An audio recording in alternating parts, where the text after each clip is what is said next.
આપણે ગાડીમાં જે પેટ્રોલ ભરાવીએ છીએ એ આવે છે ક્યાંથી? ક્યારે વિચાર્યું છે?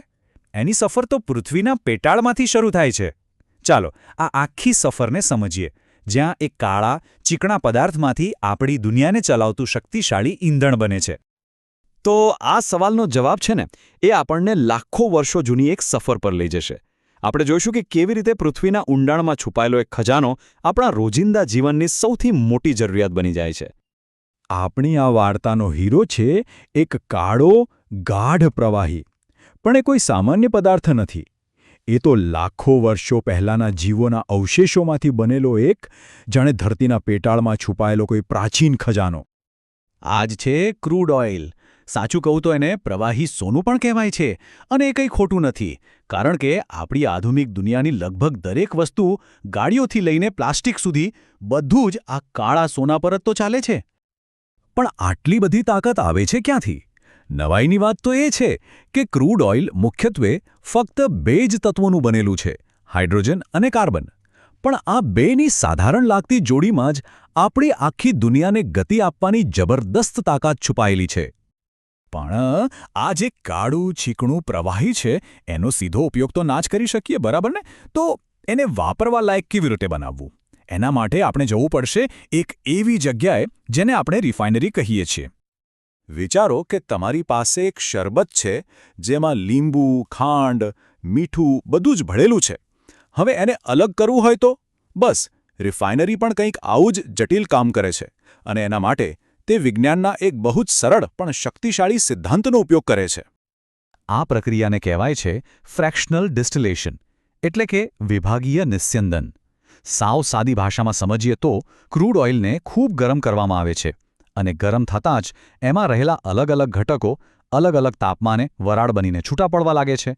બસ જેમ પાણી ગરમ કરતાં એની વરાળ બને, બરાબર એ જ રીતે આ આખી પ્રોસેસ છે ને એક મોટા ઊંચા ટાવરમાં થાય છે.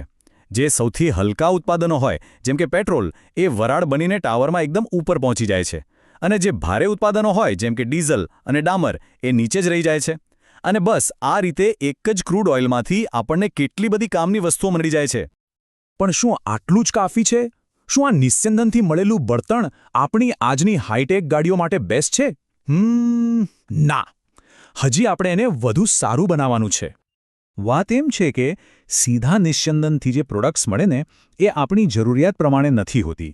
દાખલા તરીકે પેટ્રોલની માંગ તો ખૂબ જ વધારે હોય છે. તો હવે આ સમસ્યાનો ઉકેલ શું? વેલ, એના માટે વૈજ્ઞાનિકોએ એક જોરદાર રસ્તો શોધી કાઢ્યો છે.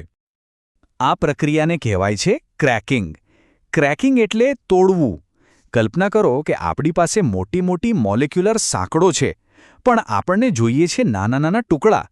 બસ ક્રેકિંગ એ જ કરે છે. એ મોટા, ભારે હાઇડ્રોકાર્બન અણુઓને તોડીને નાના, વધુ કામના અને કિંમતી અણુઓમાં ફેરવી નાખે છે, જેમ કે પેટ્રોલ. આનો સીધો ફાયદો શું? તો એ કે ક્રૂડ ઓઇલના દરેક બેરલમાંથી આપણને વધુ પેટ્રોલ જેવી હાઈ ડિમાન્ડ પ્રોડક્ટ્સ મળે છે. એટલે કે ઓછો બગાડ અને વધુ ઉપયોગ.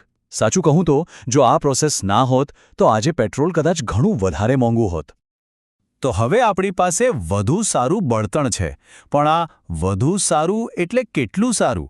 આપણે એને માપીશું કેવી રીતે? આ માટે એક રેટિંગ સિસ્ટમની જરૂર પડે.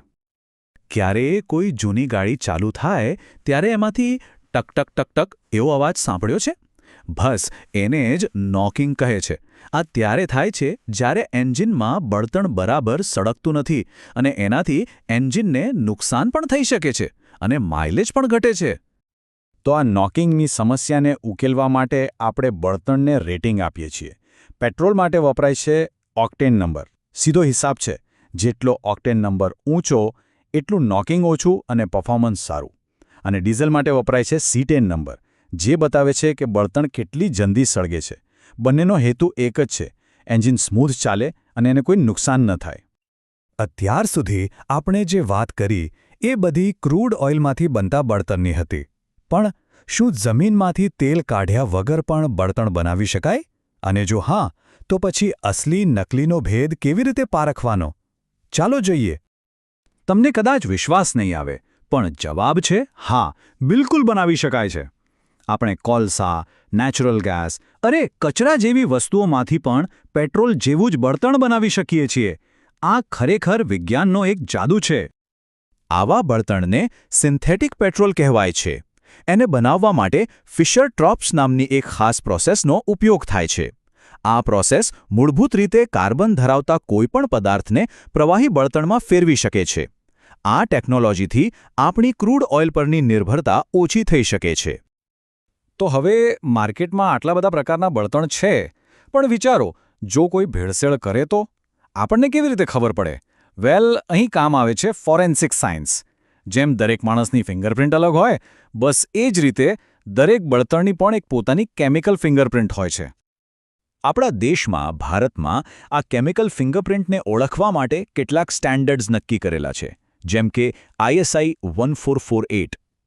આ સ્ટેન્ડર્ડ ટેસ્ટ દ્વારા કોઈપણ લેબમાં એ નક્કી કરી શકાય છે કે પેટ્રોલ શુદ્ધ છે કે નહીં, કેરોસીનમાં ભેળસેળ છે કે ડીઝલમાં બીજું કંઈક મિક્સ કરેલું છે. આનાથી ગ્રાહકો સાથે થતી છેતરપિંડી રોકી શકાય છે. તો આ હતી ઈંધણની આખી સફર. જમીનના પેટાળમાંથી નીકળતા કાળા પ્રવાહીથી લઈને આપણી ગાડીઓને ગતિ આપતી શક્તિ સુધી. આ એક એવી કહાણી છે જેણે આપણી આખી દુનિયાનો ચહેરો બદલી નાખ્યો છે. પણ હવે સવાલ એ છે કે ભવિષ્યનું બળતણ કેવું હશે? શું આપણે પેટ્રોલિયમથી આગળ વધીને કોઈ સ્વચ્છ ઊર્જા તરફ જઈશું? આ એક એવો સવાલ છે જેનો જવાબ આપણે સૌએ સાથે મળીને શોધવાનો છે.